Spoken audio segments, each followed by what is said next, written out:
One question just popped in my head before we close is, do you see anything with AI coming in what you doing Oh, or sure.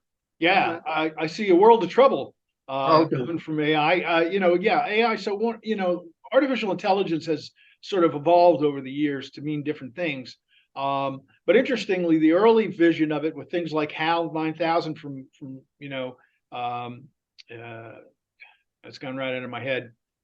2001 Space Odyssey.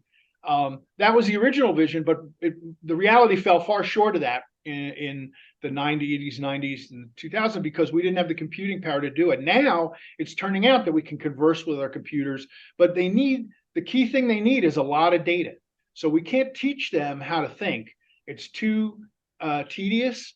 But we give them a lot of data and let them look at patterns, and they Mhm. can figure out how to think for themselves looking at the patterns. So a project like All of Us, where we've got 1 million people and we've got their genome, so we've got 3 trillion or whatever it is base pairs for them to study.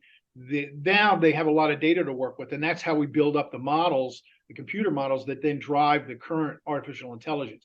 So it's going to empower artificial intelligence, and then so that's great. We can build toys, but we can also use this artificial intelligence to help us as we start to learn more and more about people's healthcare and what we can predict from their genome, the genetic tests, and also from their electronic health record. We're going to need computers to help us sort out what to do next. We're going to say, gee, I want to give this guy this drug. The AI is going to be able to say, well, doc, everybody else that had this variant in their genome that got this drug died. So you might not want to use that drug. And I'll say, well, why is that? And we'll go, we don't really know, but we do know from all the data and all the pattern matching we've done that you really don't want to do this. And I'll go, thank you very much. What should I use? And it'll make a recommendation. And then, of course, I've got to verify that that makes sense clinically, that it's not, sort of hallucinating or confabulating.